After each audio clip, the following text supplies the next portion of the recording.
On a freezing winter night when the temperature had dropped to -20 degrees, a newborn baby wrapped only in a thin blanket lay abandoned in a dumpster behind a grocery store, its tiny whimpers growing weaker by the minute as hypothermia began to set in. Nobody was around to hear the infant's desperate cries for help. Except for Max, a golden retriever who had escaped from his family's backyard, nearby his warm breath visible in the frigid air as he followed his heightened senses toward something that called to his protective nature. If you believe in the miraculous bonds between animals and humans and want to witness more incredible stories of heroism and compassion, please subscribe to our channel now so you don't miss any of these life-affirming tales that remind us of the extraordinary connection between people and their four-legged guardians. The loyal golden retriever approached the dumpster cautiously, his ears perked forward as the faint sounds of the baby's weakening cries triggered something deep and instinctual in him, something that went beyond simple animal behavior and into the realm of what some might call divine intervention. Something wasn't right, and Max knew it. The 4-year-old golden retriever paced restlessly along the fence line of the Wilson family's backyard, his normally calm demeanor replaced by an anxious energy that made his muscles twitch and his senses heighten. The family had just finished dinner, James and Jennifer Wilson settling in for a quiet evening with their children, 10-year-old Ethan and 8-year-old Lily, while Max had been let out for his evening bathroom break. But tonight was different. A strange urgency had overcome the dog, an overwhelming sense that something required his immediate attention. The bitter cold of the January night would normally have sent him scratching at the door within minutes, seeking the warmth of the house and his favorite spot on the rug near the fireplace. Instead, he stood alert, his nose working the air, catching scents carried on the frigid wind. "Max, come on, boy, it's freezing out there," James called from the back door, his breath forming clouds in the sub-zero temperature. "Max!" The golden retriever looked back, momentarily torn between his loyalty to his family and the compelling force drawing him elsewhere. Something was wrong. Something was hurting, and the instinct to help overrode all his training, all his routine. With sudden determination, he backed up several steps, then ran forward, leaping at the fence. His first attempt failed, sending him tumbling backward into the snow. Inside the house, Ethan noticed the unusual behavior. "Dad, Max is trying to jump the fence!" James stepped onto the back porch, squinting through the darkness. "Max, stop! Come here right now!" But the dog had already backed up for another attempt. This time he cleared the 4-foot fence, landing somewhat awkwardly in the deep snow on the other side. Without hesitation, he took off running through the neighbor's yard, disappearing into the night. "Max! Max, come back!" James called uselessly, already reaching for his coat. "I've got to go after him. He's never done anything like this before." Jennifer appeared in the doorway, concern etching her features. "It's 20 below out there, James. He could freeze. That's why I need to find him quickly." He zipped up his heavy winter coat. He was heading toward Maple Street. "I'll take the car." Inside the house, Lily began to cry. "What if Max doesn't come back?" "He'll be back, sweetie," Jennifer assured her, though uncertainty tinged her voice. "Daddy will find him." While James headed to the garage, Jennifer called Max's name several more times, hoping the dog would reconsider his escape. But Max was already 2 blocks away, his powerful legs carrying him through the deserted streets of Pine Ridge, his destination somehow clear in his mind, though no human would understand how he knew where to go. Max had always been special. The Wilsons had adopted him as a puppy when James, a psychologist researching animal-assisted therapy, had brought him home intending to train him for work with patients. From the beginning, Max had shown an unusual sensitivity to human emotions. He could sense anxiety in Ethan before the boy's panic attacks, providing comfort minutes before symptoms appeared. He would rest his head on Jennifer's lap on the anniversaries of her mother's death, somehow knowing exactly when she needed comfort. But tonight was different. This wasn't about comfort or therapy. The urgency driving Max forward was primal, a response to distress so profound it cut through the night and reached him even through walls and distance. His pace quickened as he approached the corner grocery store, his nose working frantically, sorting through the scents of garbage, rotting food, and something else, something that didn't belong. Behind the store, away from the streetlights and the few cars passing on the main road, Max paused, his ears swiveling forward, catching a sound so faint it would be imperceptible to human ears. A whimper, then silence, then another whimper weaker than the first. He raced toward the dumpsters, his nails scrabbling on patches of ice, determination driving him forward. James Wilson drove slowly through the neighborhood, calling Max's name his. Window rolled down despite the bitter cold. He couldn't understand what had possessed his normally obedient dog to behave this way. Max had never run away, had never even shown interest in leaving the yard. As a therapy dog, he was trained to stay calm and focused. This behavior was completely out of character. "Come on, Max, where are you?" James muttered, checking side streets and alleys, his headlights sweeping across snowbanks and frozen landscapes. Meanwhile, at Valley Grocery, Carlos Ramirez was finishing his shift. The 23-year-old college student worked nights stocking shelves to pay his tuition, taking classes during the day. It was a grueling schedule, but necessary. Tonight he had one final task before heading home, taking out the garbage to the dumpster behind the store. "Carlos, don't forget to lock the back door when you're done," his manager called, as Carlos pushed the wheeled garbage bin toward the exit. "Got it, Mr. Peterson." Carlos braced himself as he opened the door, the shocking cold making him gasp. "Damn, it's freezing tonight," he muttered, wheeling the bin across the icy pavement toward the dumpster. He just wanted to get this done and get home to his warm apartment. As he approached the dumpster, he heard barking, frantic, insistent barking. What the hell? He squinted through the darkness, making out the shape of a large dog seemingly trying to climb into the dumpster. "Hey, get out of here!" he shouted, annoyed at having to deal with a stray dog in this bitter cold. But the dog didn't run away.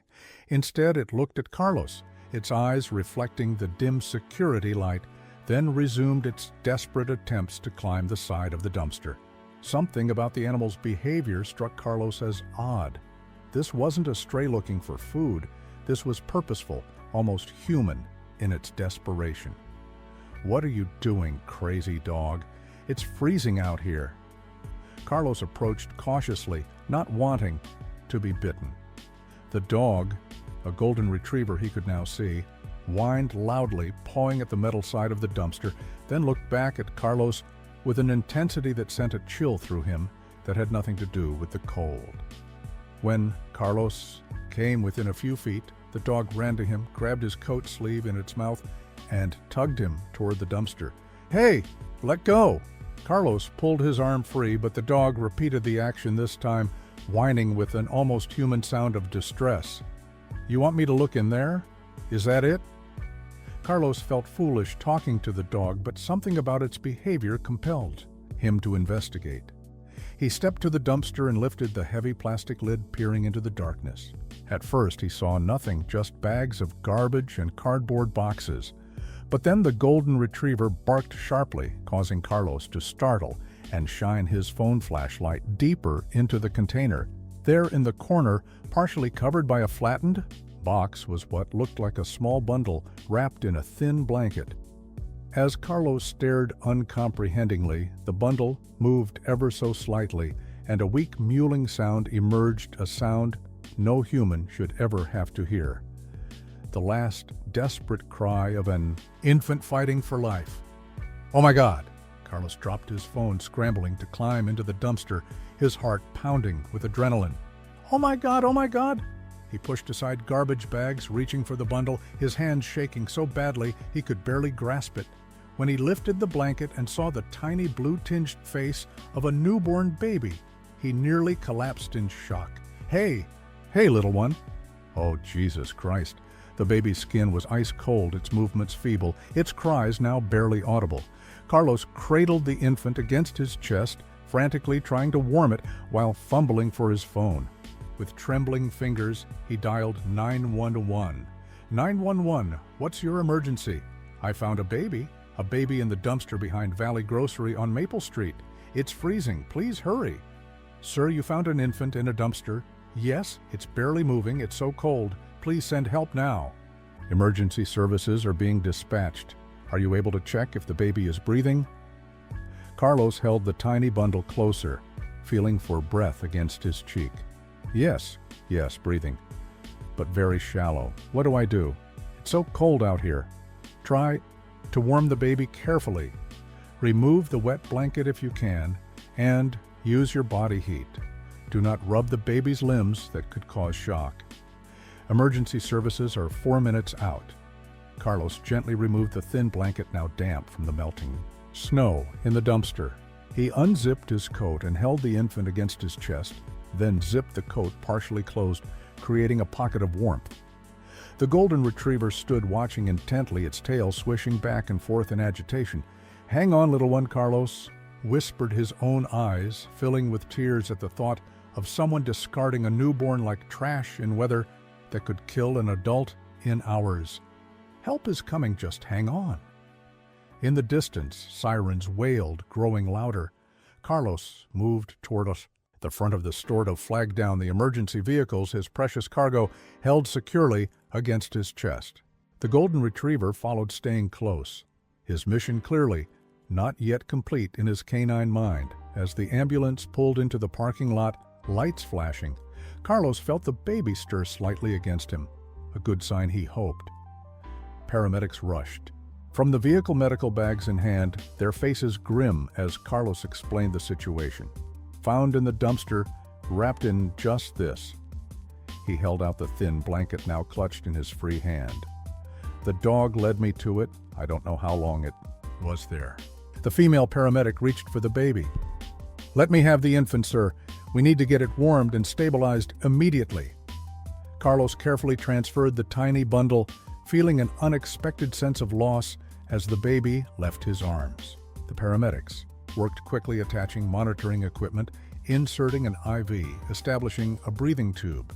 Their faces told Carlos everything he needed to know. The situation was dire. "Core temperature 89 degrees, one called out. "Severe hypothermia. We need to move now." As they prepared to load the baby into the ambulance, Carlos noticed the golden retriever trying to climb in after the stretcher. "Hey buddy, you can't go with them." He reached for the dog's collar, surprised to find a tag. "Max? Is that your name? Max?" The dog whined, pulling toward the ambulance with such determination that one of the paramedics noticed. "Whose dog is that?" "I don't know. He's the one who found the baby. He was trying to get into the dumpster. That's how I noticed something was wrong." The paramedic looked at the dog, then at her partner. "That's weird, right? The dog finding the baby?" Her partner shrugged, focusing on stabilizing the IV. "We need to move Jill. This baby needs the NICU now." As they closed the ambulance doors, Max barked frantically, pawing at the vehicle. Carlos held the dog's collar, preventing him from chasing after them. "Easy, boy, easy." "They're helping." Police cars pulled into the parking lot as the ambulance departed, officers approaching Carlos with questioning expressions. "You found the baby?" asked the first officer, a middle-aged man with a weathered face. "Yes. Well, actually, the dog found it. I was just taking out the garbage." The ambulance raced through the empty streets of Pine Ridge, its sirens cutting through the frigid night. Paramedic Jill Matthews working frantically to stabilize the infant. In her 15 years as a first responder, she had seen many disturbing things, but the sight of this tiny newborn discarded like trash made her stomach churn with anger. "How's the temp?" she asked her partner Mike, who was monitoring the baby's core temperature. "Up to 90.2, but still dangerously low. Oxygen levels stabilizing with supplemental. Heartbeat irregular, but present." Jill carefully inserted a second warming pad beneath the infant's back. Estimated age? Hours, maybe a day at most. Umbilical stump is fresh. Mike adjusted the oxygen flow.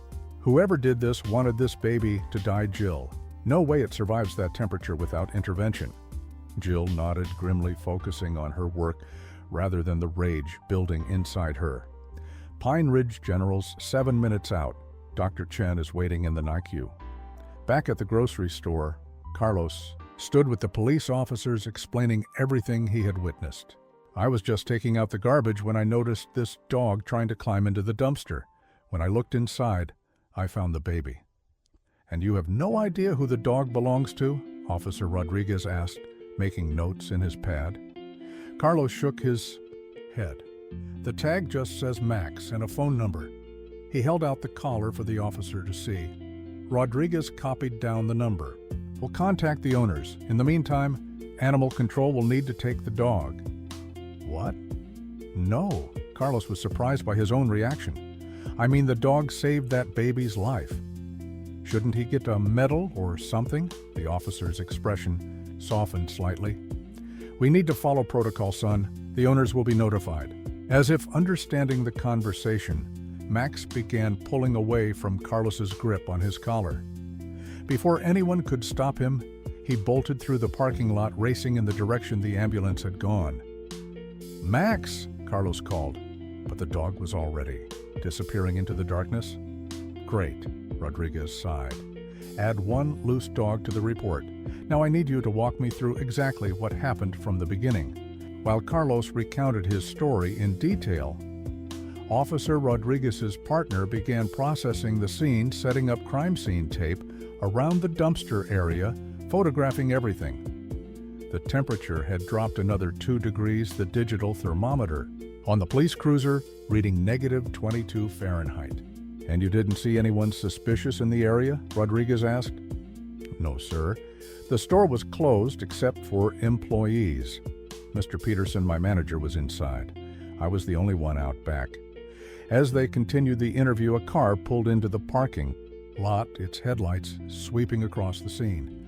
A man stepped out looking anxious. Excuse me, officers, have you seen a golden retriever?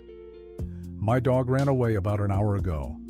Rodriguez looked up from his notepad. Would your dog's name happen to be Max? The man's expression changed to one of relief. Yes, you found him? Not exactly, sir. Your dog was here, but he ran off again. Can I see some ID, please? James Wilson produced his driver's license, confused by the police presence. I don't understand. What's going on here? Mr. Wilson? Your dog apparently discovered an abandoned newborn in this dumpster. He alerted this young man who called emergency services. James's mouth fell open in shock. Max found a baby? Is it alive? Barely, sir. Your dog's actions likely saved its life. Now your dog has run off again, possibly following the ambulance to Pine Ridge General. James stared at the crime scene tape. The flashing police lights, the dumpster, now being examined by officers. My God, he whispered. I knew something was wrong when Max jumped our fence. He's never done anything like that before. He was so agitated. Sir, are you saying your dog broke out of your yard tonight? Yes, about an hour ago. He just suddenly started acting strange, trying to get out. When he finally jumped the fence, he ran in this direction. Rodriguez and his partner exchanged glances. Mr. Wilson, I'd like you to come to the station to make a formal statement. This is now a criminal investigation, attempted homicide of an infant. Of course, anything I can do to help. But first, I need to call my wife, let her know Max is okay. Well, was okay. Go ahead, sir. Then we'll need you to come with us. At Pine Ridge General Hospital, the emergency team waited at the ambulance bay doors, the bitter cold forgotten in the urgency of the moment.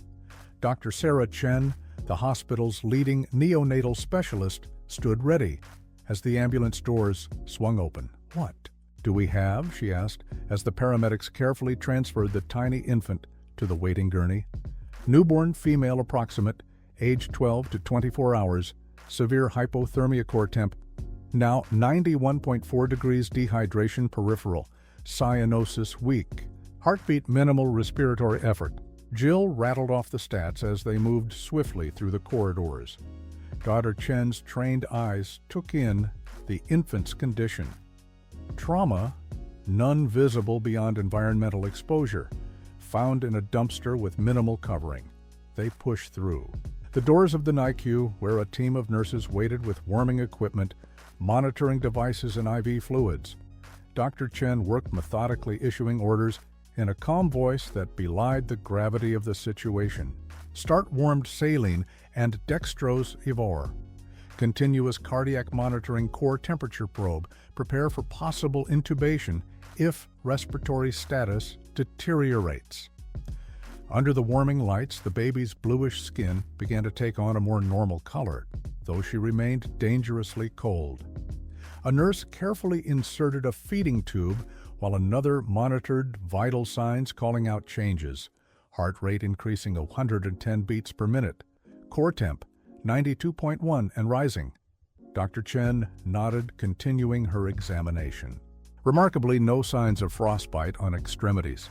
Whoever wrapped this child provided just enough protection to prevent tissue damage, but not enough to maintain body heat. Oxygen saturation, improving 89% on supplemental. Outside the hospital, a golden retriever arrived, panting heavily, his fur coated with ice crystals from his determined journey through the frigid night. Max circled the building, sniffing at doorways, his instincts still driving him toward the infant he had saved. When an ambulance crew returned from another call, they found the dog trying to enter through the emergency doors. "Hey boy, you can't go in there," one of the EMTs said, reaching for the dog's collar. Max backed away, barking insistently. "Wait a second. Is this the dog from the dumpster baby call?" His partner nodded, recognition dawning. "Yeah, that's him. How the hell did he find the hospital?" "Should we call animal control?" The first EMT hesitated. "Let me check with Dr. Chen first. This is one special dog." Jennifer Wilson paced the living room, her phone clutched in her hand, waiting for James to call with news about Max. Ethan and Lily sat on the couch, their faces pinched with worry. "Mom, where do you think Max went?" Lily asked, her voice small, with fear. "I don't know, sweetie, but Daddy will find him. Max is smart." Jennifer tried to sound confident, though the bitter cold made her increasingly anxious. No dog should be out in this weather, not even one with Max's thick coat. When her phone finally rang, she answered, before the first ring completed. "James, did you find him?" "Jen, you're not going to believe this." James' voice sounded strange, a mixture of awe and shock. "Max is okay, but I need you to sit down." "James, what's going on? Where's Max?" Jennifer's tone caused both children to look up, alarm crossing their faces. "Max ran away for a reason, Jen. He found a baby abandoned in a dumpster behind Valley Grocery. If he hadn't led someone there, the baby would have frozen to death." Jennifer gasped, her free hand flying to her mouth. "A baby? Are you serious?" "Completely serious. I'm at the police station now giving a statement. The baby was taken to Pine Ridge General in critical condition. Max ran off again following the ambulance, apparently. Oh my God." Jennifer sank onto the couch beside the children. "Is the baby going to be okay?" "They don't know yet. It's touch and go." "Listen, I need to finish up here. Then I'm going to the hospital to look for Max. Can you keep the kids calm? I'll call as soon as I know more." "Of course. James, our dog is a hero." "Yeah." His voice cracked slightly. "Tell the kids he's okay and doing something important. I'll be home as soon as I can." After hanging up, Jennifer turned to her children, who were watching her with wide, anxious eyes. "Max is okay," she began carefully, "but he's done something very special tonight." "What did he do, Mom?" Ethan asked. Jennifer considered how much to share with her children, finally deciding on a simplified version of the truth. Max found a baby who needed help, and he made sure that baby got to the hospital. Lily's eyes widened. "Max saved a baby? Like a real human baby?" "Yes, sweetie, he did. Daddy's going to the hospital now to find Max and bring him home." Ethan's brow furrowed in concentration. "But how did Max know the baby needed help? Was it crying?" Jennifer shook her head. "I don't know, Ethan. Sometimes animals just know things, and that people don't. Remember how Max always knows when you're about to have an anxiety attack even before you do? Ethan nodded slowly. He's magical, isn't he, Mom? For once, Jennifer didn't correct her son's childish perspective. Yes, honey, in a way I think he is. At the police station, James finished giving his statement to Detective Miguel Ramirez, who had been called in to lead the investigation. The detective, a serious man in his 40s with salt and pepper hair, tapped his pen against his notepad. So, to be clear, Dr. Wilson, your dog has no history of running away? None. Max is a trained therapy dog.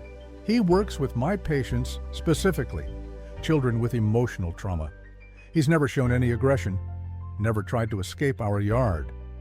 And tonight, approximately, what time did he jump the fence? James checked his watch. Around 8:30? My wife and I had just finished dinner and let Max out for his evening bathroom break. He started acting strangely, pacing the fence line. When I called him, he ignored me, which is completely out of character. Then he just took off. Detective Ramirez nodded, making notes. And your home is how far from Valley Grocery? About 6 blocks. Max ran straight there apparently.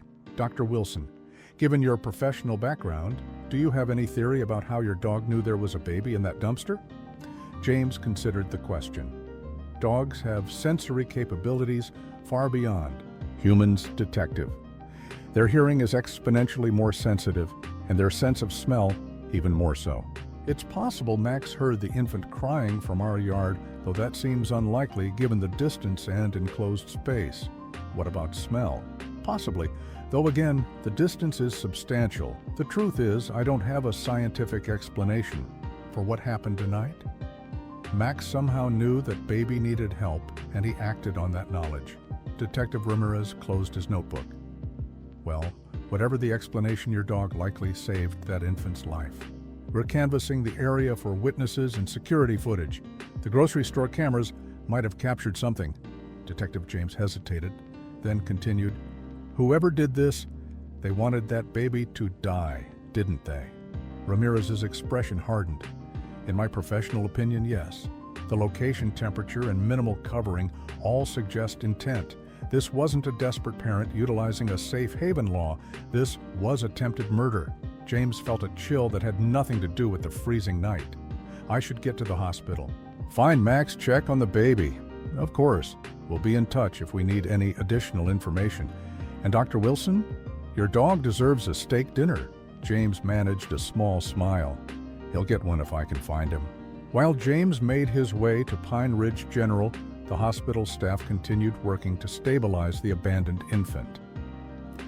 Dr. Chen had moved the baby to an isolation room in the NICU, carefully monitoring her improving vital signs. Core temperature, 95.4 and rising steadily, reported Nurse Jackie Sanchez. Heart rate normalized, blood glucose levels responding to treatment. Dr. Chen nodded, examining the infant's now pink extremities. Remarkably, no signs of permanent damage from the hypothermia. This little one is a fighter. Doctor, there's something you should know. Jackie hesitated. The dog that found this baby.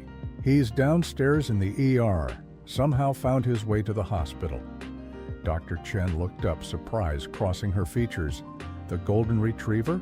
He followed the ambulance? Apparently, the EMTs recognized him trying to get into the hospital.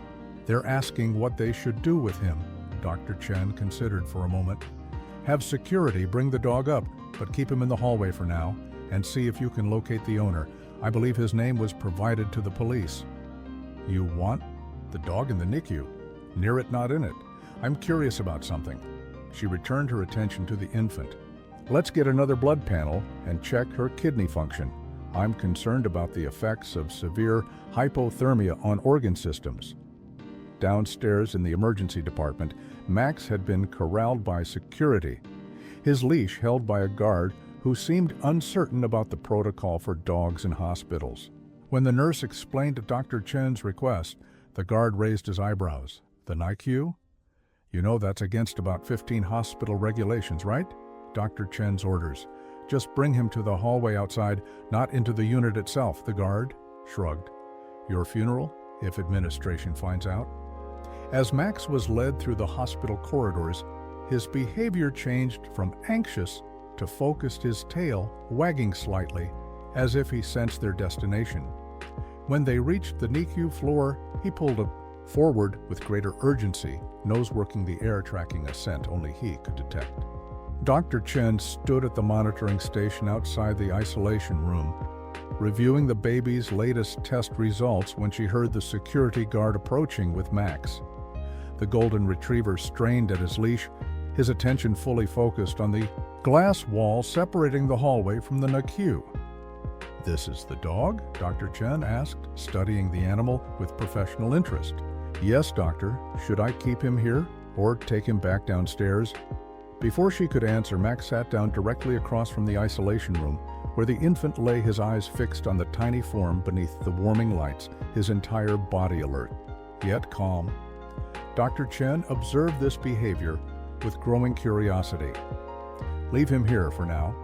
Contact me if the owner arrives." As the guard walked away, Dr. Chen knelt beside Max, speaking softly. "You found her, didn't you? Somehow, you knew she needed help." Max's ears twitched at her voice, but his attention remained fixed on the baby. After several minutes of observation, Dr. Chen returned to the nurse's station where Jackie was updating charts. "The dog is still focused on the baby," Dr. Chen noted. "Hasn't moved or made a sound, just watching. It's remarkable behavior." Jackie glanced up. "I've read about service dogs detecting seizures before they happen, sensing blood sugar drops in diabetics. Maybe something similar?" "Possibly." Dr. Chen tapped her pen against the counter thoughtfully. "Run another set of vitals on baby Doe. She's due in 20 minutes. I want them now, please." Jackie nodded, moving to the isolation room. Through the glass, Dr. Chen watched as the nurse checked the infant's vital signs, recorded them, then returned with her clipboard. Temperature 97 Wa, heart rate 128, blood pressure 65, 40 respiratory rate, 40 oxygen saturation, 94% without supplemental. All continuing to improve. Thank you. Dr. Chen made a note in the chart, then gestured toward Max, still sitting vigilantly outside the room. "I'd like to try something. Call it a hunch. Doctor, bring the dog into my office, please. I want to see how the baby's vitals respond when he's no longer visible to her." Though clearly confused, Jackie complied, approaching Max and gently leading him down the hallway to Dr. Chen's small office. Once the dog was out of sight of the NICU, Dr. Chen watched the monitors closely. Within 2 minutes, the baby's heart rate increased slightly, her oxygen levels dipped by 2 percentage points, her sleep became more restless. "Interesting," Dr. Chen murmured. "Bring him back, please." When Max returned to his position outside the isolation room, the infant's vital signs stabilized again, her small body relaxing into deeper sleep. Dr. Chen observed this phenomenon with growing amazement, making careful notes in the chart. "Doctor, you don't think the baby actually knows the dog is there, do you?" Jackie asked, skepticism evident in her voice. "I don't know what's happening here," Dr. Chen admitted, "but something is. Infants can recognize their mother's voice from inside the womb, have smell recognition within days of birth. Perhaps there's something about this dog's presence that registers as safety or comfort to this baby." As they discussed the possibilities, the elevator doors opened and James Wilson stepped onto the floor, immediately spotting his dog sitting attentively outside the NICU. "Max!" He hurried forward, relief flooding his features. The golden retriever turned briefly, tail wagging in recognition, before returning his attention to the baby. "I've been looking everywhere for you." Dr. Chen approached, extending her hand. "Dr. Wilson, I'm Dr. Sarah Chen, neonatal specialist. Your dog has become quite the celebrity here tonight." James shook her hand. "Is the baby going to be okay?" The police didn't have much information. Dr. Chen gestured toward the isolation room. "Against all odds, yes, I believe she will make a full recovery. Her core temperature has normalized, organ function appears intact. No signs of frostbite or permanent damage. She's remarkably resilient." James moved closer to the glass wall, gazing at the tiny infant. "How old is she?" less than 24 hours based on physical examination. Umbilical cord was cut, but not with surgical precision. No identification, no clothing except the thin blanket she was found in. James shook his head in disbelief. Who would do something like this? That's for the police to determine. My concern is her medical care. Dr. Chen hesitated, then continued. Your dog's behavior is quite extraordinary. He's been completely focused on the baby since arriving. We've even noticed correlations between his presence and her vital signs. James knelt beside Max, placing a hand on the dog's back. He's always had an unusual sensitivity to human emotions, especially children in distress. It's why he's so effective as a therapy dog. But this, he gestured toward the baby, this is beyond anything I've seen before. As a psychologist specializing in animal-assisted therapy, what's your professional assessment of what happened tonight? James considered the question carefully. Scientifically, dogs have sensory capabilities far beyond humans. Max may have heard or smelled the infant from a considerable distance. But that doesn't fully explain his determination, his focus. He stroked Max's fur thoughtfully. There are some things science can't yet explain, Dr. Chen. The bond between animals and humans is one of them. Their conversation was interrupted by Jackie approaching with a clipboard. Dr. Chen's social services is on the phone. They're sending a representative in the morning and need preliminary information. Thank you. I'll take it in my office. Dr. Wilson, may I ask a favor? Would you be willing to leave Max here temporarily? I'd like to continue observing his interaction with the baby. It may have therapeutic value. James hesitated. I should get him home. He's been through a lot tonight. My wife and children are worried. I understand. Perhaps you could return in the morning? Bring your family? I think there's something remarkable happening here, something worth documenting. After a moment's consideration, James nodded. I'll call. My wife explained the situation. Max can stay tonight. I'll bring fresh water and food for him. Excellent. The security team will make an exception to our no animals policy, given the circumstances. As James went to call Jennifer, Dr. Chen returned to the nurse's station, glancing at the monitors, showing the baby's vital signs. All stable, all improving. She made a note in the chart. Possible positive correlation between canine presence and patient stability. Continue observation protocol. Across town, in a small apartment, 16-year-old Sofia Martinez lay curled on her bathroom floor, blood pooling beneath her, pain tearing through her abdomen. She had told no one about the pregnancy, had hidden it for 9 months beneath loose clothing and lies. The birth 12 hours earlier had been terrifying, painful, done alone in this same bathroom, with only internet instructions to guide her. Now, something was wrong. The bleeding wouldn't stop. The cramping was intensifying. Black spots danced before her eyes as she reached for her phone fingers, leaving bloody smears on the screen as she dialed 911. I need help, she whispered, as the operator answered. Please, I'm bleeding. Then darkness claimed her, the phone slipping from her fingers, hitting the tile floor with a crack that echoed in the empty apartment. Detective Miguel Ramirez stood in the freezing darkness behind Valley Grocery, examining the crime scene. Technicians had set up portable lights illuminating the area around the dumpster, while a forensic team carefully processed every inch of the scene, photographing, collecting samples, placing numbered markers beside items of interest. Detective, we found this. One of the techs approached, holding up a plastic evidence bag containing a small piece of paper. Receipt from inside the blanket. It's from Mason's Pharmacy, dated 2 days ago.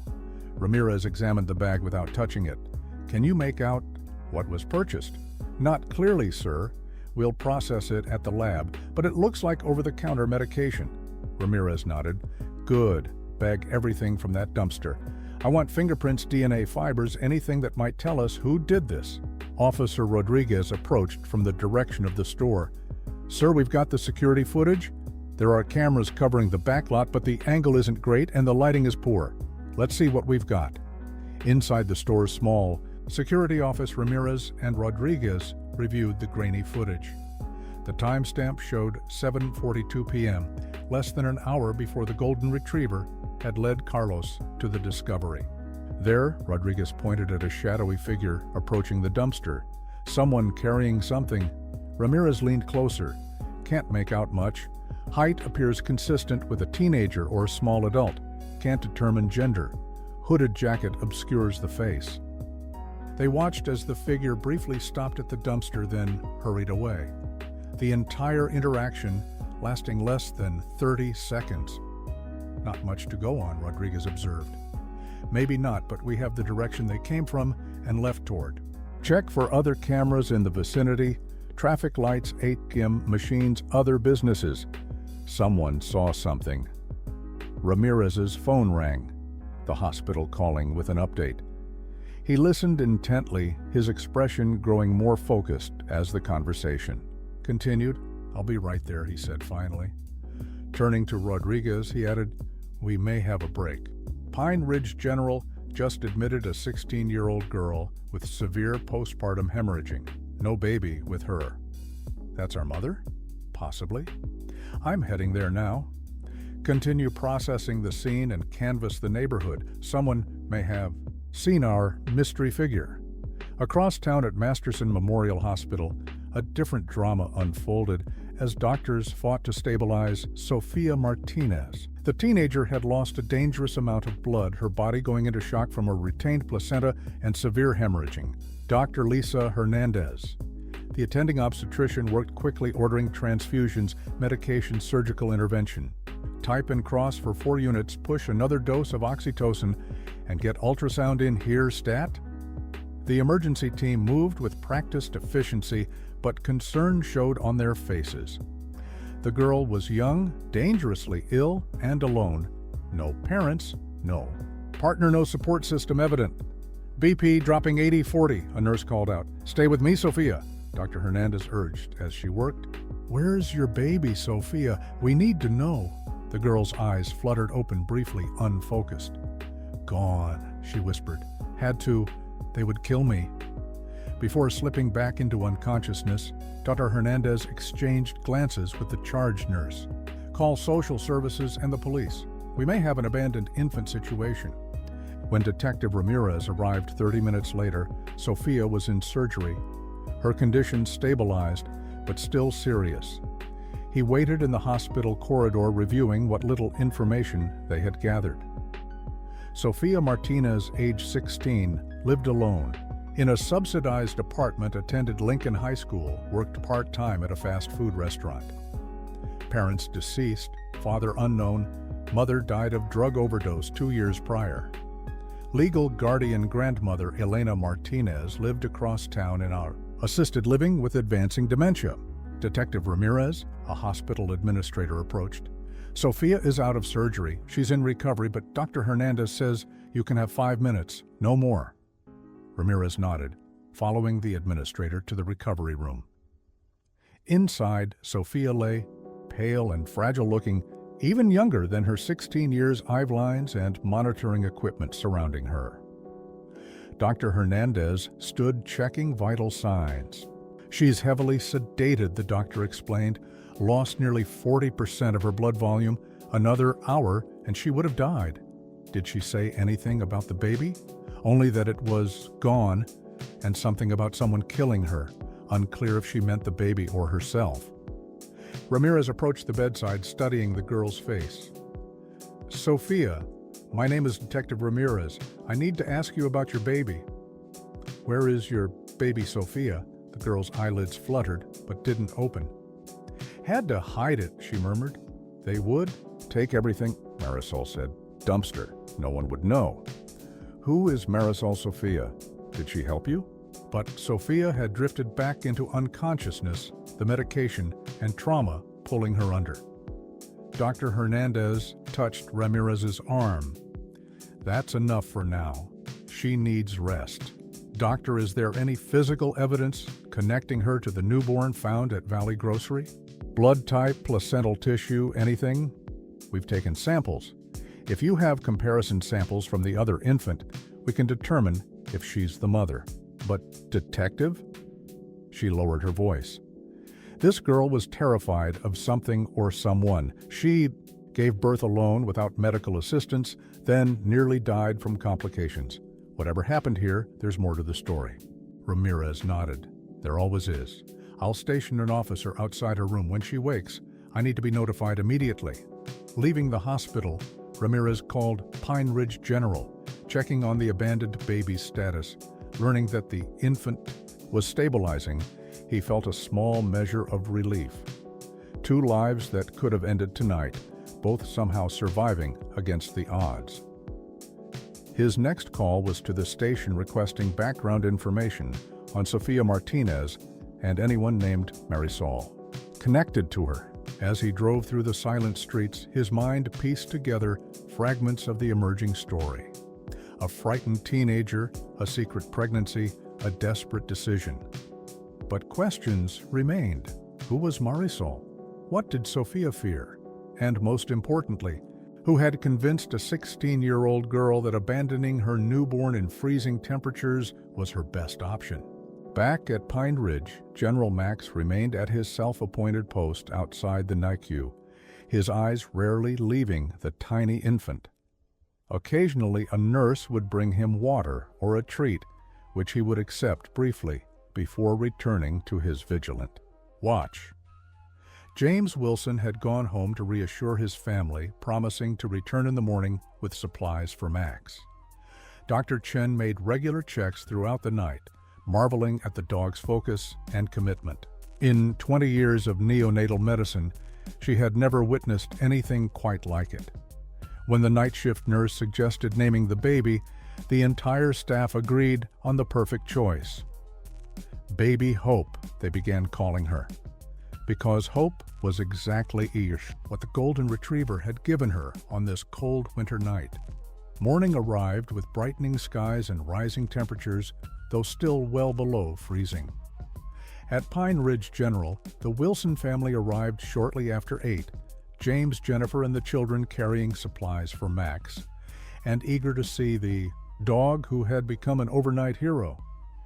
"Daddy, is Max really staying at the hospital to help the baby?" Lily asked as they walked through the parking lot. "He is, sweetheart." Max found the baby, and now he's watching over her.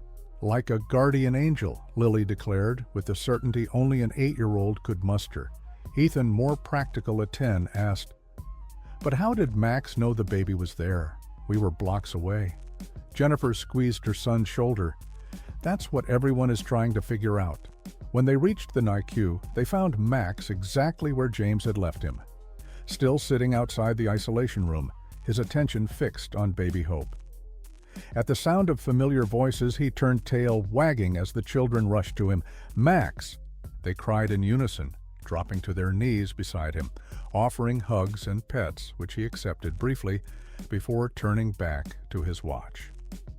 Dr. Chen approached, smiling at the scene. "Your dog has been the perfect sentinel, hasn't left this spot all night." Jennifer extended her hand. "Jennifer Wilson, James told me everything. How is the baby doing?" "Remarkably well. We've named her Hope." Dr. Chen led them closer to the glass wall. "Her body temperature is normal, all organs functioning properly. She's taking formula and showing normal newborn reflexes. Considering the circumstances, her recovery is nothing short of miraculous." Jennifer gazed at the tiny infant, her mother's heart aching. "Who would leave a newborn in a dumpster? I don't understand." "The police are investigating," Dr. Chen replied. "But my concern is Hope's continued recovery and eventual placement. Social services will be arriving soon to begin that process." "Placement?" Lily asked, looking up from where she sat beside Max. "You mean like finding her parents?" The adults exchanged glances before James knelt beside his daughter. "Hope needs a family, Lily. Sometimes babies can't stay with their birth parents and need to find a new home." Lily considered this, her small face serious. "Can we take her home? Max found her, so she should be ours." "It doesn't work quite that way, sweetie," Jennifer explained gently. "There are laws and procedures." Dr. Chen observed the interaction with interest, noting how Max divided his attention between the children and baby Hope. "Your dog's behavior continues to fascinate me," she said to James. "The connection he seems to have formed with Hope is remarkable. I've been documenting the effect his presence has on her vital signs. When he's visible to her, she's calmer, more stable." "Really?" James's professional curiosity was piqued. "That's unusual for a newborn to form attachments so quickly." "Precisely why I'm intrigued. I've worked in neonatal medicine for 20 years and never seen anything like it." Dr. Chen hesitated, then continued, "With your permission, I'd like to write this up as a case study." "The therapeutic implications could be significant," James nodded. "Of course, I'd be happy to collaborate from the psychological perspective." As they discussed the possibilities, a social worker arrived, introducing herself as Maria Delgado. "I'm here about Baby Doe, or Hope, as I understand you've named her." Dr. Chen led Ms. Delgado to her office to discuss the case, while the Wilson family remained with Max, Ethan, and Lily, taking turns sitting beside the dog, offering him water and the food they'd brought. James noticed how Max would accept brief attention, then return to his watchful position, his behavior protective rather than anxious. "He's imprinted on her," James observed. "I've seen this behavior in therapy settings, but never this intense or with a newborn." Jennifer watched Max with wonder. "Do you think he knew she was in danger somehow? That doesn't seem scientifically possible." Before James could respond, Detective Ramirez arrived, his expression serious as he approached the Wilsons. "Dr. Wilson." "Good morning. I see Max is still on duty." James introduced Jennifer and the children. "Detective, any news about who abandoned Hope?" Ramirez glanced at the children, then spoke carefully. "We have a potential lead. A 16-year-old girl was admitted to Masterson Memorial last night with postpartum complications. We're waiting on DNA confirmation, but preliminary evidence suggests she may be Hope's mother." "Is she okay?" Jennifer asked. "Stable, but serious condition. We haven't been able to interview her fully yet." Ramirez studied Max for a moment. "Your dog has become quite the local hero, Dr. Wilson. The media is requesting interviews." James shook his head. "Our focus is Hope's recovery, Detective, not publicity." "Understood. Still, this story has captured public interest. People are offering donations, rewards for Max. The hospitals receive calls from across the state." Dr. Chen returned from her meeting with the social worker, her expression troubled. "Detective, may I speak with you? Ms. Delgado has some concerns about Hope's case." While the adults conferred in Dr. Chen's office, Ethan sat cross-legged beside Max, speaking softly to the dog. "You knew, didn't you? You knew she needed you." Max briefly licked Ethan's hand, then returned to his vigilant position. "He's going to stay here until she's better," Lily declared. "That's what guardian angels do." Across town, Sophia Martinez woke in her hospital room disoriented and afraid. The events of the past 24 hours came back in fragments. The sudden labor, the terrifying birth alone in her bathroom, the decision that now filled her with shame and regret. "My baby," she whispered, tears filling her eyes. "What have I done?" A nurse entered, checking Sophia's vital signs. "You're awake. How's your pain level on a scale of 1 to 10? "Where's my baby?" Sophia asked, her voice breaking. Is my baby dead?" The nurse's expression softened with compassion. "I'll get the doctor to speak with you." "Please," Sophia begged, grabbing the nurse's hand. "Just tell me if my baby is alive. Please." After a moment's hesitation, the nurse nodded. "A newborn was found last night. She's alive and receiving care." Sophia collapsed back against the pillows, sobs racking her body. "I didn't want to do it. Marisol said I had no choice, that they would take everything if they knew." "Who is Marisol?" "Sophia. My caseworker." Sophia wiped at her tears. "She handles my apartment, my benefits, everything since my mom died.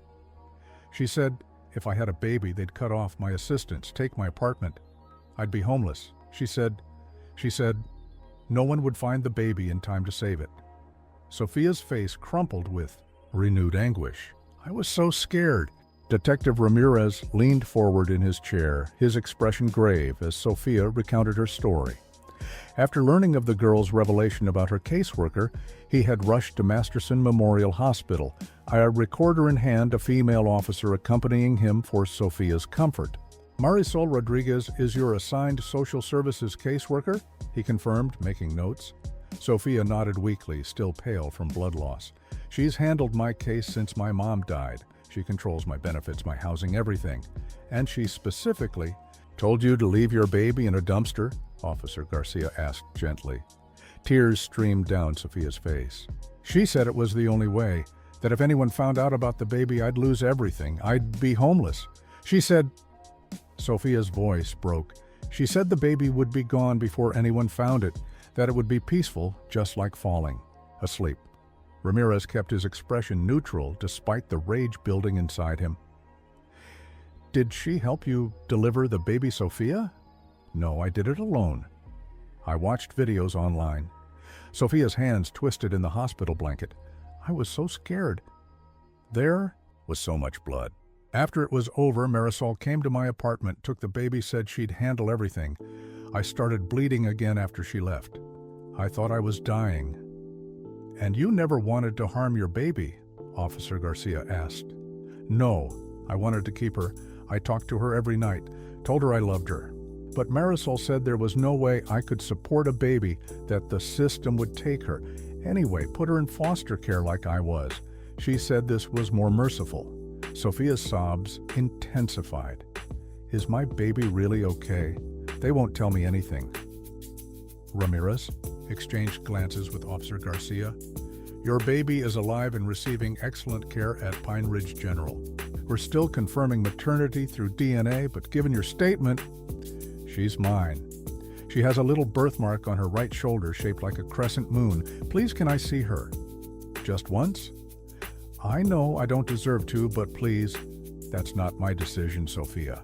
But I promise you we'll investigate everything you've told us about Marisol Rodriguez. For now, focus on recovering."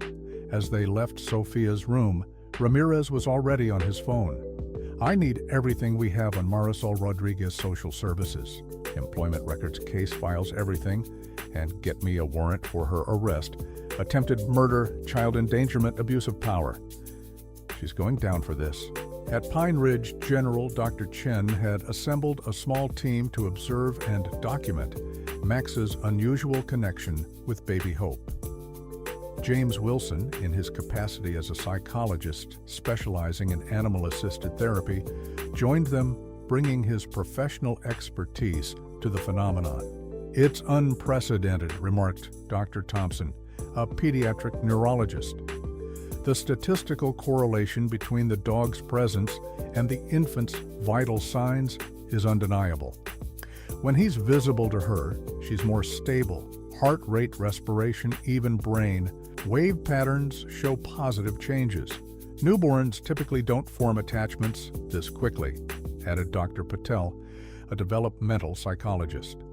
Yet Hope seems aware of Max's presence, even tracking him visually, which is advanced behavior for her age.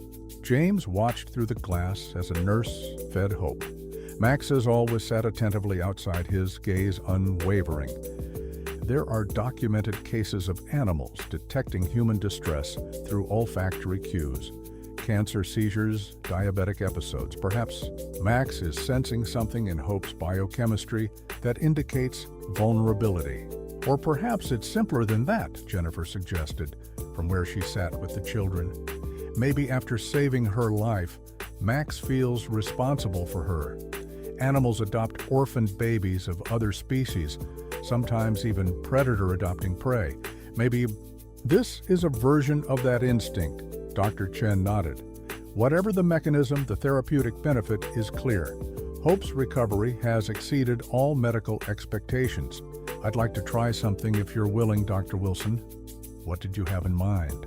A controlled introduction. Allowing Max direct contact with Hope under supervision. We'd maintain strict hygiene protocols, of course. But I'm curious if proximity enhances the effect we're observing. James considered the proposal. Max is fully vaccinated, has regular veterinary care, and is trained for therapy work with vulnerable populations, including children. From my perspective, the risk is minimal. Preparations were made with meticulous attention to safety and hygiene. Max was given a special bath with medical-grade shampoo, a nurse checking his coat paws and ears. James fitted him with a clean therapy vest, the one he wore when working with patients. The isolation room was prepared with additional monitoring, equipment to record every aspect of the interaction. "Ready?" Dr. Chen asked as the team assembled. James nodded, giving Max the command to follow him. The golden retriever seemed to understand the significance of the moment, his demeanor changing from vigilant observer to focused professional as he walked calmly beside James into the isolation room.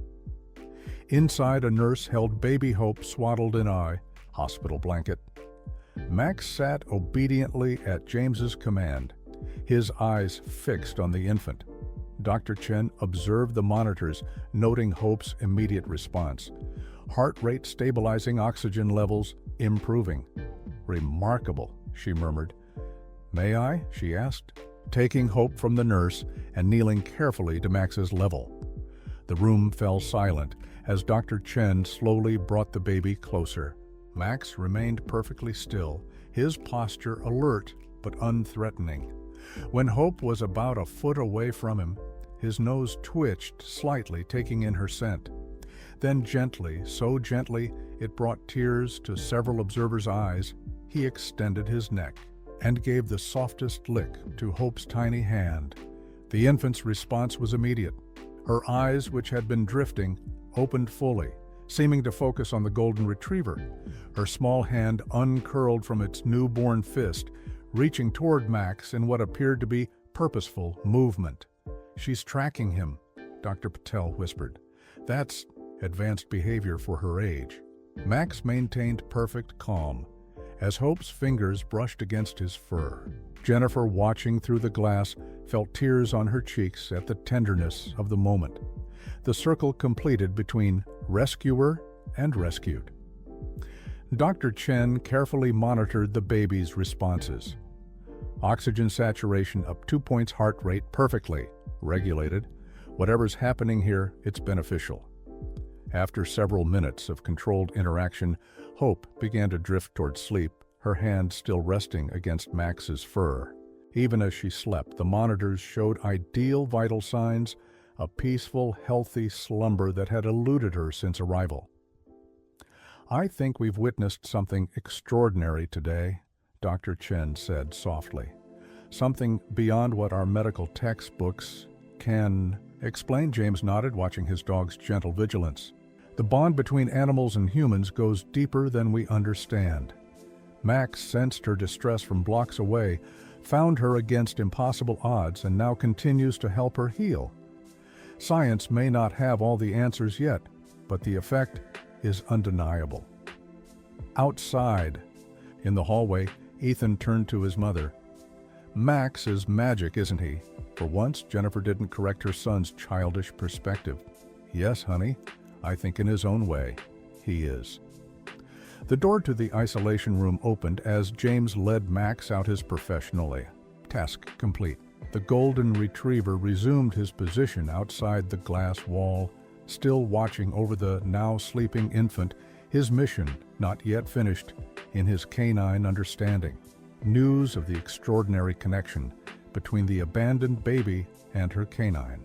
Rescuers spread quickly through the hospital, then to local media. By afternoon, reporters had gathered outside Pine Ridge General requesting interviews, statements, photographs. The story of Max and Hope capturing hearts across the state. As evening approached, Detective Ramirez stood in the observation room, watching through one-way glass, as Marisol Rodriguez sat alone in the interrogation room. The woman in her 40s, with perfectly styled hair and an expensive pantsuit, maintained a composed expression, though her tapping fingers betrayed her anxiety. "She's been denying everything," Officer Garcia reported. "Claims Sophia is confused, making up stories due to blood loss and trauma." Ramirez nodded grimly. "We have her texts to Sophia, instructions about the dumpster location, pharmacy security. Footage shows her buying the blanket found with Hope. And Sophia's apartment had blood evidence consistent with recent childbirth. Rodriguez was there, helped clean up. Hard to believe a social worker would do this. Power corrupts, Rodriguez controlled every aspect of Sophia's life. A baby threatened that control. Ramirez straightened his tie. Time to end this. Inside the interrogation room, Marisol's composure cracked as Ramirez laid out the evidence piece by piece. By the time he played the recording of Sophia's statement, tears streaked the woman's makeup. "I was trying to help her," Marisol insisted. "Sophia couldn't raise a child. She's just a child herself. So you suggested abandoning a newborn in sub-zero temperatures in a dumpster?" Ramirez's voice remained controlled, though his eyes flashed with anger. "That's not help, Ms. Rodriguez. That's attempted murder." "I never thought," she began, then stopped. "Never thought what? That the baby would be found? That anyone would care? About another throwaway child. That's what you called her in your text to Sophia. A throwaway, better off, never found." Marisol crumbled, then confessing everything between sobs. How she'd convinced Sophia that the baby would ruin her life, that authorities would take away her benefits, her housing. How she'd told the terrified teenager that abandonment was the only option, but that it would be merciful, the cold, ensuring the baby wouldn't suffer long. "Why?" Ramirez asked finally. "Why go to these lengths?" Marisol looked up, her face a mask of shame. "I'm overwhelmed. 97 cases, double what I should have. I couldn't add a teen mother-infant case. Would have meant dozens more home visits, paperwork hearings. I couldn't handle one more problem." Ramirez stood, disgust evident in his expression. "You're under arrest for attempted murder, child. Endangerment and abuse of authority. You have the right to remain silent." Across town at Pine Ridge, General Maria Delgado, the social worker assigned to Hope's case, sat with James and Jennifer Wilson in the hospital cafeteria. The children had gone home with James's mother Max, remaining at his post beside Hope's room. "The situation is complicated," Ms. Delgado explained. "Normally, our goal is family reunification when possible. DNA confirms Sofia Martinez is Hope's biological mother, but given the circumstances..." "Abandonment?" Jennifer supplied, her expression troubled. "Yes." However, Sophia's statement to police indicates she was coerced by her caseworker, who is now facing criminal charges. Sophia herself is still a minor in the foster system with no family support. James leaned forward. "What does this mean for Hope's future?" "That's why I wanted to speak with you both." Sophia has asked to see her baby. She's expressed remorse and a desire to parent, though she acknowledges she lacks resources, support, and experience. Jennifer and James exchanged glances. Over the past 2 days, they had found themselves increasingly attached to the tiny infant Max had saved, their children especially. Lily already spoke of Hope as if she belonged with them, yet they understood the complexity of the situation. What would happen if Sophia decides to parent? Jennifer asked carefully. Mrs. Delgado sighed. Realistically, she would need extensive support. Parenting classes, stable housing, financial assistance, childcare while she finishes school. The system offers some resources, but not enough, James finished. Rarely enough, especially for teen parents. Hope would likely be placed in foster care while Sophia works toward reunification. Given Sophia's own experience in foster care, her trauma and age, the chances of successful reunification are statistically low. Jennifer's maternal instincts flared. So Hope could spend years in the system, passed between homes while legal proceedings drag on. That's one possible outcome, yes. Alternative paths include voluntary relinquishment for adoption or a kinship care arrangement. James considered this information, his psychologist's training helping him process the implications. Has Sophia expressed a preference? She wants what's best for Hope. Her exact words were, "I want her to have what I never did, a family that wants her from the beginning." The conversation was interrupted by Dr. Chen approaching their table, her her expression animated. "James, Jennifer, I'm glad I found you. Something remarkable has happened with Hope's case." They followed her to her office, where she pulled up brain scan images on her computer. These are Hope's initial scans taken upon admission, showing early signs of hypoxic stress from the hypothermia. And these, she clicked to new images, were taken this morning. The improvement is extraordinary, far beyond normal recovery patterns. "Meaning?" Jennifer asked. "Meaning Hope has not only survived, but appears to be thriving neurologically. I've never seen recovery like this in an infant who experienced such severe hypothermia. And there's more." Dr. Chen pulled up a series of charts. These show Hope's vital signs patterns over time. The gold sections indicate when Max is present, the blue when he's absent or out of her sight line. The correlation is statistically significant. Hope's neurological recovery accelerated specifically during Max's presence. James studied the data, his scientific curiosity engaged. "You're suggesting Max is somehow facilitating her healing beyond normal therapeutic dog effects? I'm suggesting we're witnessing something unprecedented, something worth studying further."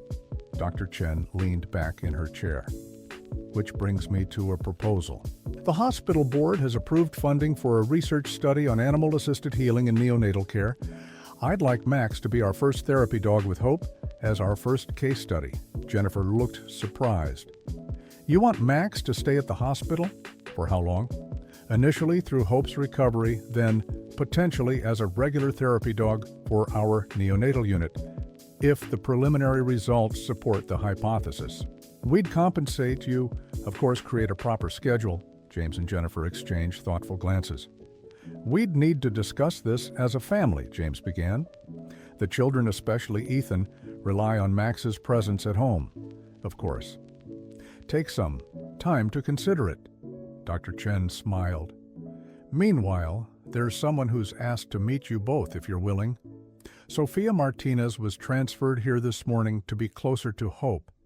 She'd like to talk about her daughter's future in her hospital room. Sophia sat up against pillows, still pale from her ordeal, but more alert than she'd been during Ramirez's interview. When James and Jennifer entered, she looked up nervously, her hands twisting in the blanket. "You're the ones with the dog? The one who saved my baby?" Jennifer nodded, sitting in the chair beside the bed.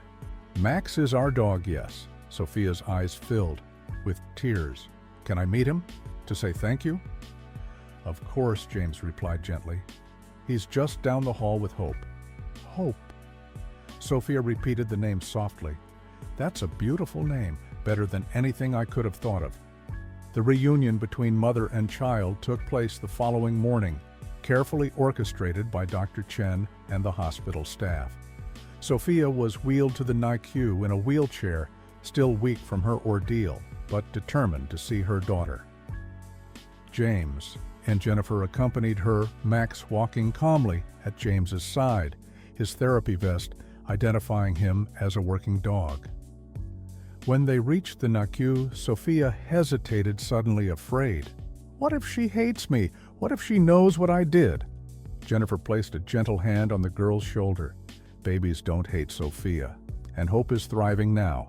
That's what matters."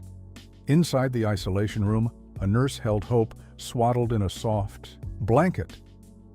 Sophia's hands trembled as the infant was placed in her arms, her eyes filling with tears as she looked at her daughter's face for the first time since birth. "She's so beautiful," Sophia whispered. "I'm so sorry, little one. I was so scared." Hope stirred in her arms, eyes opening to gaze at Sophia with that unfocused newborn stare. Tiny fingers curled around Sophia's pinky, a reflex that nonetheless made the young mother gasp with emotion. She knows I'm her mom. Somehow she knows. James and Jennifer watched from a respectful distance, allowing this crucial bonding, while Max sat alert beside them. After several minutes, Sophia looked up, noticing the golden retriever for the first time. "Is that him? The dog who found her?" James nodded. "This is Max. Can he come closer? I want to thank him." James gave Max the command to approach the dog, moving with gentle dignity to Sophia's side. He sat beside the wheelchair, his amber eyes moving between Sophia and the baby, his tail sweeping the floor in slow wags. He's still watching over her. Sophia observed her voice filled with wonder. "Thank you, Max. You saved my baby when I couldn't." To everyone's surprise, Max placed one paw gently on Sophia's knee, looking directly into her eyes, with an intelligence that transcended species barriers. The gesture brought fresh tears to Sophia's eyes. "He doesn't blame me," she whispered. "He understands I was scared." Jennifer knelt beside Sophia. Max is special that way. He sees beyond actions to the heart beneath. The meeting continued for nearly an hour, Sophia holding hope, Max maintaining his protective vigil. Dr. Chen observed from nearby, making notes about the interactions, particularly how Hope's vital signs remained optimal throughout. "I want what's best for her," Sophia said, finally looking up at James and Jennifer.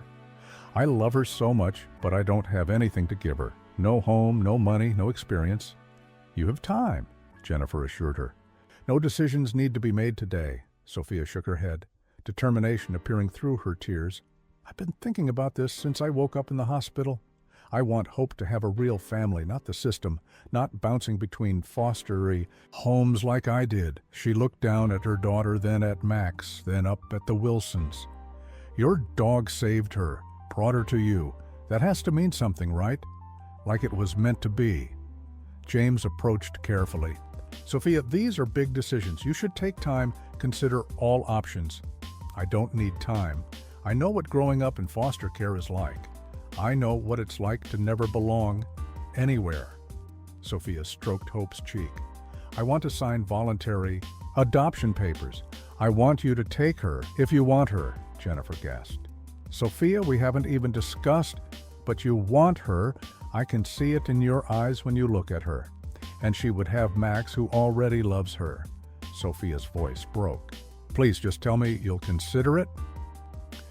That evening, the Wilson family gathered in their living room for a serious discussion. Max had finally been persuaded to come home for the night, a nurse promising to call immediately if Hope showed any distress in his absence. "Sophia wants us to adopt Hope," James explained to the children. "This is a family decision, one we all need to consider carefully." "Yes," Lily exclaimed immediately. "Hope should be with us. Max found her, so she's already part of our family." Ethan, more thoughtful at 10, considered longer. "Would Sophia still get to see Hope? It seems sad if she never got to know her daughter." "That would be something we'd discuss with her," Jennifer explained. "There are different types of adoption arrangements. Some are open where the birth parent maintains contact, others are more closed." "What about Max?" Ethan asked. "Dr. Chen wants him to work at the hospital, but he lives here with us." James nodded, acknowledging his son's concern. "That's another consideration. If we adopted Hope and Max continued his therapy work, we'd need to balance everyone's needs." The family discussion continued late into the evening, weighing pros and cons, considering how their lives would change with a new baby. Lily was enthusiastically in favor, Ethan supportive, but concerned about practical matters. James and Jennifer cautiously optimistic but aware of the challenges. Through it all, Max listened, seemingly understanding the importance of the conversation. When Jennifer expressed concerns about their readiness for another child, Max moved to her side, resting his head on her knee in a gesture of reassurance. "He thinks we should do it," Lily declared. "Max knows." James smiled at his daughter's certainty. "We'll sleep on it, talk more tomorrow. This is a life-changing decision for everyone, including Sophia." The next morning brought news that shifted their perspective further. Detective Ramirez called to inform them that Marisol Rodriguez had fully confessed her role in Hope's abandonment. More disturbing, she admitted to a pattern of negligence and misconduct affecting dozens of vulnerable clients under her supervision. Sophia was telling the truth about everything, Ramirez explained. She was coerced, manipulated by someone who should have protected her. Rodriguez convinced her she had no options, that the baby would be better off dead than in the system. That's Horrific, Jennifer whispered. What happens to Sophia now? James asked. That's complicated. She's still a minor in foster care with no family support. Given Rodriguez's misconduct, there will be a complete review of Sophia's case. Best case scenario. She receives proper support services to finish school and build independence. And hope? Legally, Sophia's parental rights would normally be protected, despite the abandonment given the coercion involved. However, she's indicated a desire to pursue voluntary adoption, specifically naming your family. Social services will need to evaluate you as potential adoptive parents if you're interested. After the call, James and Jennifer sat in the kitchen processing this new information. If we don't step forward, Jennifer said slowly, Hope could end up in the same broken system that failed Sophia. James nodded, and Sophia could spend years in legal limbo, fighting for rights she's not equipped to exercise. You know what Max would say if he could talk? Jennifer smiled, glancing at the golden retriever who sat nearby, watching them with intelligent eyes. What's that? That family isn't always about blood. Sometimes it's about who finds you when you're lost, who stands by you when you're vulnerable, who loves you without conditions. James reached across the table, taking his wife's hand. Are we really considering this? Adopting a newborn at our age with 2 children already? Jennifer squeezed his fingers. I think we're not just considering it. I think we've already decided. 1 year later, the Wilson home bustled with activity as preparations for Hope's first birthday celebration filled every corner. Streamers and balloons decorated the living room. A small table displayed a cake shaped like a golden retriever, and a banner proclaimed, "Happy Birthday, Hope," in cheerful letters. Max, sit still, Lily, now 9, commanded, as she attempted to secure a party hat on the patient dog's head. You have to look festive. It's Hope's special day. Max endured the decoration with dignified tolerance, his eyes constantly tracking the birthday girl who crawled energetically across the floor chasing a rolling ball. At 12 months, Hope Wilson was thriving, meeting all developmental milestones, her dark curls and bright eyes capturing the hearts of everyone who met her. Jennifer watched from the kitchen doorway, emotion swelling in her chest at the scene before her. The past year had brought challenges, sleepless nights, adjustments for everyone, but also immeasurable joy. The adoption had been finalized 6 months earlier, the judge commenting that it was one of the most unique family formations she'd ever witnessed. Penny, for your thoughts, James said, coming to stand beside his wife, slipping an arm around her waist, just marveling at how much our lives changed in 1 year, all because Max jumped a fence in the middle of winter. They both looked at Max, who had abandoned his post to follow Hope as she changed direction, now heading toward the staircase. Before Jennifer could move, the golden retriever positioned himself as a furry barrier, preventing the curious baby from attempting the stairs. Best guardian ever, James chuckled.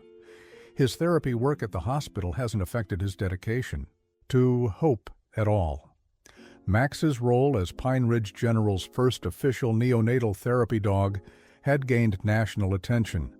3 days a week, he worked with Dr. Chen and her team, bringing comfort to premature and at-risk infants. The research study, documenting his effect on the babies, showed promising results, already attracting interest from other hospitals across the country. Are they here yet? Ethan called, racing down the stairs, excitement evident, despite his attempts to appear cool and mature at 11. Any minute, Jennifer confirmed, checking her watch. Can you make sure the guest room is ready? The flowers in the vase and everything? Ethan nodded, heading off to complete his task just as the doorbell rang. Lily squealed, rushing to the door with James following close behind. They're here! They're here! The door opened, revealing Sophia Martinez standing nervously on the porch, a small gift bag clutched in her hands. At 17, she looked healthier, more confident than the scared girl they'd met in the hospital a year earlier. Behind her stood Maria Delgado, the social worker who had guided them all through the complex adoption process. Come in, Lily urged, pulling Sophia by the hand. Sophia stepped inside her eyes, immediately seeking Hope. When she spotted the baby, her face lit up with a mixture of joy and wistfulness. "She's gotten so big." Hope looked up at the new voice, her expression curious. Max immediately moved to Sophia, greeting her with a gentle nudge against her hand, their special ritual established during her monthly visits. "Hi, Max," Sophia whispered, kneeling to embrace the dog. "Still taking good care of our girl, I see." Jennifer approached, taking Sophia's coat. "She's been asking for so-so all morning in her own way. She remembers you." Tears glistened in Sophia's eyes. "Really?" "Absolutely. Come see what she can do now." The celebration unfolded with the warmth of true family. Not traditional, not conventional, but genuine and loving. Sophia sat on the floor playing with Hope, showing her the birthday gift she'd brought, a handmade stuffed dog that resembled Max. Maria Delgado observed with professional satisfaction this unique arrangement that had emerged from tragedy, an open adoption that kept Sophia connected while providing Hope with stability and love. "She took her first steps last week," Jennifer told Sophia, sharing videos on her phone. "Straight toward Max, of course," Sophia laughed. "Of course, he's still her hero." As cake was served and presents opened, James raised his glass in a toast. "To family, the ones we're born to and the ones we create. To Sophia for her courage and love. To Max for his extraordinary heart. And to Hope, who brought us all together." Glasses clinked, tears flowed, and Max accepted his special plate of dog-safe birthday treats with appropriate dignity. Later, as the party wound down, Sophia stood in the backyard watching the sunset. Jennifer joined her, offering a cup of hot chocolate. "Thank you," Sophia said softly, "not just for today, but for everything. For letting me be part of Hope's life, for sending updates and photos between visits. You're her birth mother, Sophia, that will always be honored in our family." Sophia nodded. "I start college in the fall. Full scholarship. That's wonderful. What will you study?" "Social work."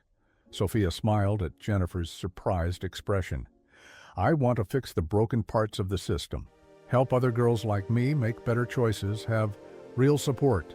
You'll be extraordinary at that." Inside the house, Hope had fallen asleep on her playmat. Max curled protectively around her, his body forming a golden semicircle of safety. James watched them, his heart full, thinking of the mysterious connections that bound them all together. Detective Ramirez arrived as the party was ending, bringing a gift and updates. Marisol Rodriguez had received a 10-year sentence for her crimes, her case prompting a complete overhaul of the county's social services department. More importantly, Ramirez explained, "We've implemented new training protocols and support systems for at-risk teens. Sophia's story has changed policy." "That's the best news of all," James said, watching as Sophia showed the detective pictures of Hope on her phone. After the guests departed and the children went to bed, James and Jennifer sat on the couch, Hope asleep in Jennifer's arms, Max at their feet. The quiet moment allowed reflection on the journey that had brought them here. "Do you ever wonder how he knew?" Jennifer asked, stroking Hope's curls. "How Max sensed she was in that dumpster from blocks away?" James shook his head. "Science can explain part of it, his hearing, his sense of smell, his training to respond to distress. But the rest?" He reached down to scratch Max behind the ears. "I think some bonds transcend explanation. Max and Hope were connected before they ever met somehow. A miracle then, if you want to call it that." James smiled. "I prefer to think of it as love in its purest form. Unconditional, immediate, transcending all barriers." Max looked up at the sound of his name, then returned to his watchful rest, his mission complete yet ongoing. Outside, snow began to fall, gentle flakes, so different from the bitter cold of the night. He'd jumped the fence, following an instinct no human could fully comprehend. Hope stirred in Jennifer's arms, her small hand reaching out even in sleep, finding Max's fur. Jennifer's eyes met James's, a world of understanding passing between them without words. Some stories defy explanation, some connections resist analysis. But as the small family sat together in the warmth of their home, one truth remained undeniable. Sometimes the greatest acts of love come from the most unexpected sources, and salvation arrives on four paws with a golden heart.